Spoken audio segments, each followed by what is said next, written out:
Hello, everyone. Welcome to this special episode of 5 minutes, please. Bas 5 minute.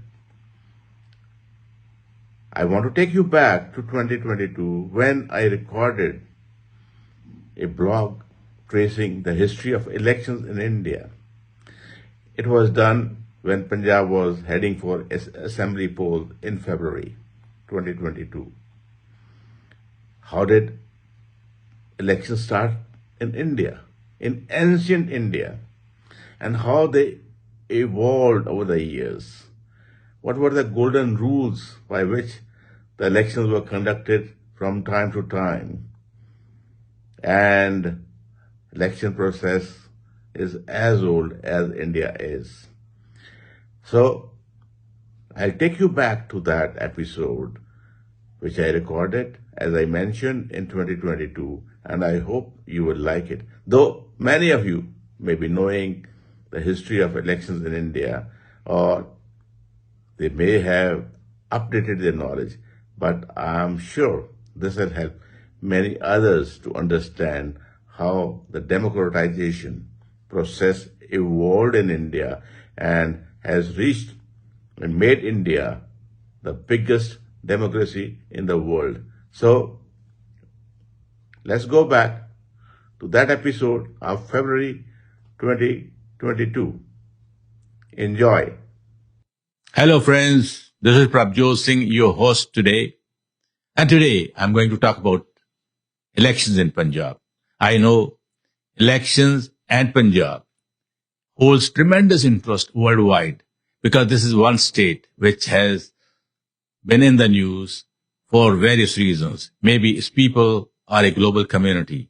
Maybe they are hardworking. Maybe they were once sword arm of India. Maybe they were the sports arm of India, and now they are the grain basket of India. And being a small state with 13 parliamentary constituencies out of 547 in India, they still hold a lot of political influence. It is Punjab which gave India coalition in politics.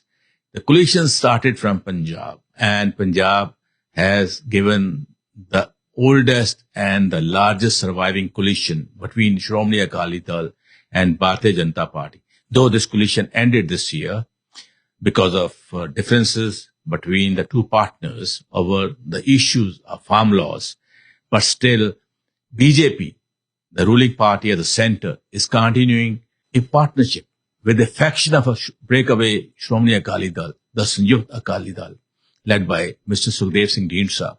So Congress and Aam Aadmi Party, the two other major contestants, are fighting independently, while Akalis, after leaving BJP, have found in Bahujan Samaj Party their new alliance partner. So the third alliance in the fray is of the farmers, the Samyukt Kisan Party and Samyukt Samaj Morcha, SMM and SMP.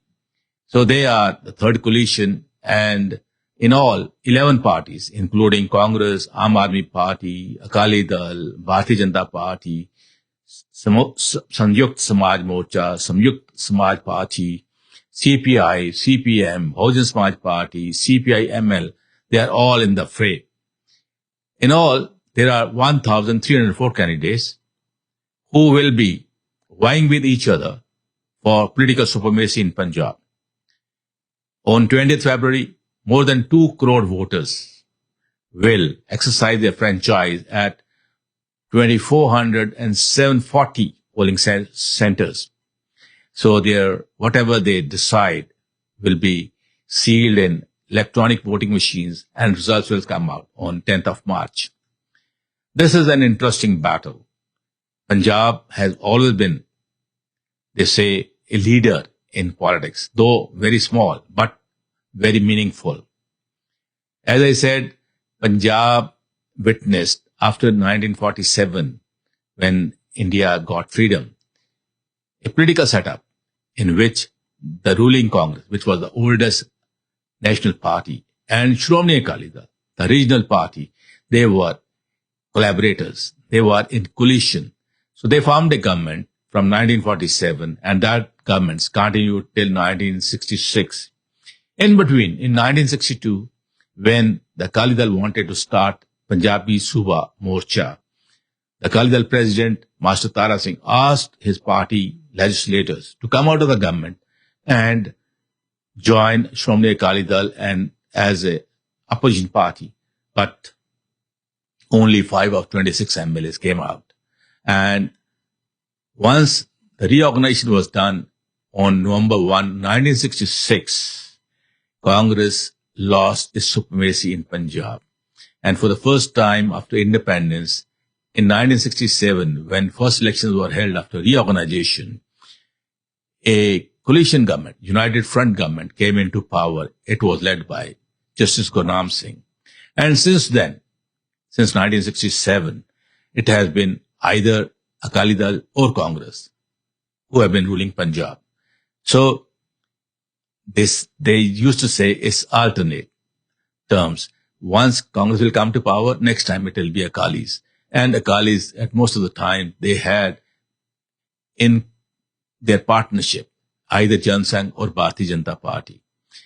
And this was one of the oldest coalitions in Indian politics, Akali Dal and BJP.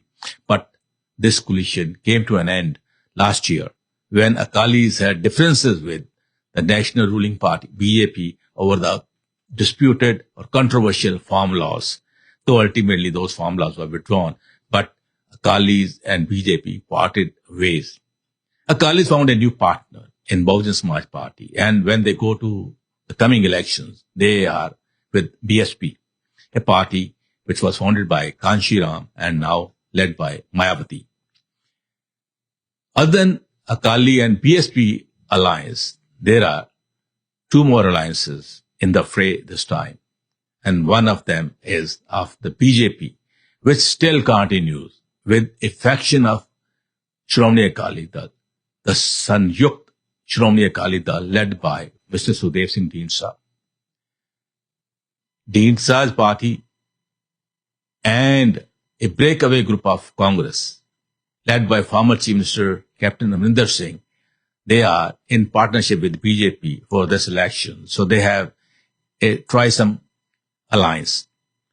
And the third alliance is of two parties of the farmers, Samyukt Samaj Morcha led by Balbir Singh Rajewal and Samyukt Samaj Party led by Gurnam Singh.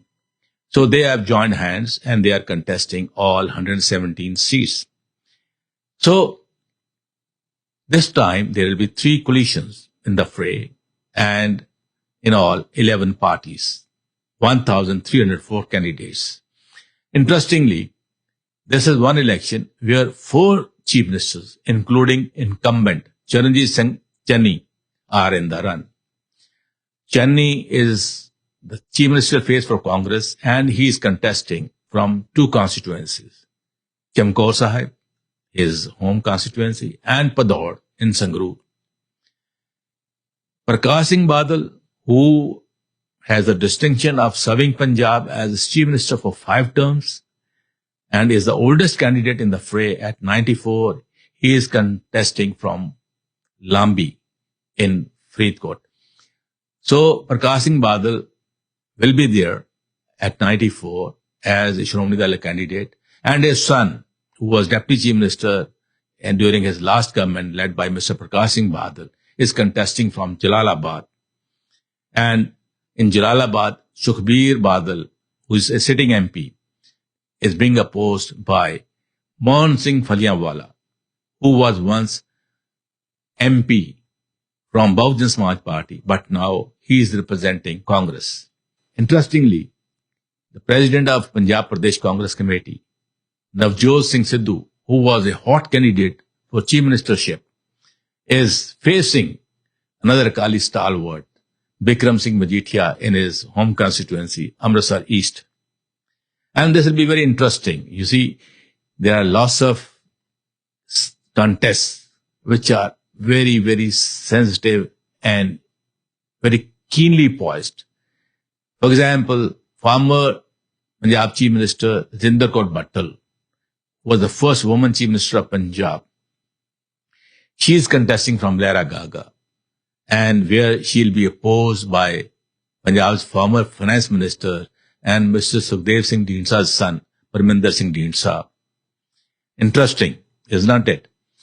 So, there are wheels within wheels and contests within contests. There are dissensions. There are revolts in parties. There were change of faces in parties.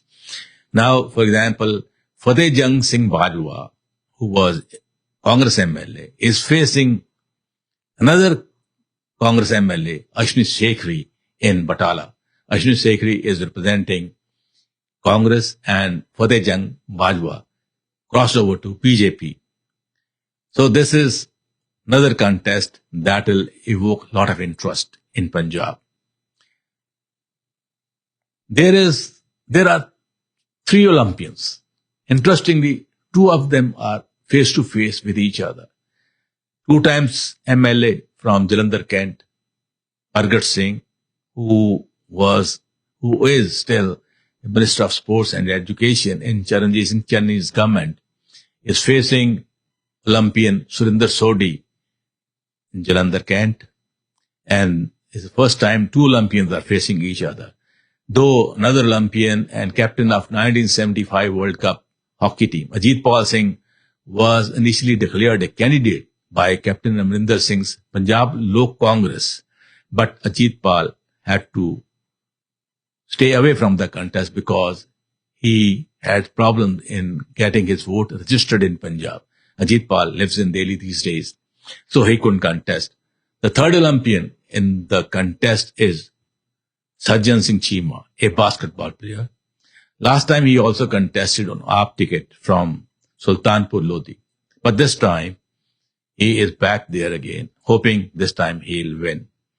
In between, he changed his loyalties to Shiromani Akali Dal, but then came back to AAP. Then there are officers who held ranks, who held senior positions in the Punjab's administration. Kanwar Vijay Pratap Singh. He is contesting, he resigned from IPS. He is contesting from Amritsar North and is facing Anil Joshi of Shiromani Akali Dal. And then there is a Kabal Singh Lalpura. He also retired an IG and joined BJP. He is contesting from Rupnagar. He is now with National Minorities Commission. So then there are IS officers also. Mr. Sucharam Laddar. He is a BJP candidate from Gill. And then Charanjit Singh Channi, for example, in his home turf in Chamkaur Sahib, is facing Harmohan Singh Sandhu, who was also an AIG in police and resigned. He is son of Mrs. Satwant Kaur Sandhu, who was a senior Akali leader and used to represent Punjab. Used to represent Chamkaur Sahib in Punjab Assembly. So, interestingly, there are artists also. Not only Bhagwant Mann, who is a chief ministerial candidate for AAP, who is a famous comedian and whatnot. Sidhu Moosewala is in the run from Mansa. He is on the Congress ticket. So, you see, a lot of people of different backgrounds are in the fray this time, in an election that has seen lots of crossings or defections. More than 100 defections, including MLAs, took place on eve of elections. And what shape Punjab's political setup will have will only be known after the February 20 poll. And to make sure each party is able to lure as many voters as they can, they are coming out with lots of promises. Sidhu, for example, has been going around with an idea of Punjab model based on Guru Nanak Dev's concept of Tera Tera. So he's come out with a 13-point Punjab model, and where he tries and where he says he'll try to restructure Punjab's economy, make it self-reliant, and bring it out of the debt and make it very reliable and healthy. His promise is likely to be endorsed by Congress High Command when it comes out with its election manifesto for Punjab. Prime Minister Narendra Modi is now showering lots of praises on Sikh community. Wherever he goes, he talks about Sikh community, its role and its commitment for the overall development of India.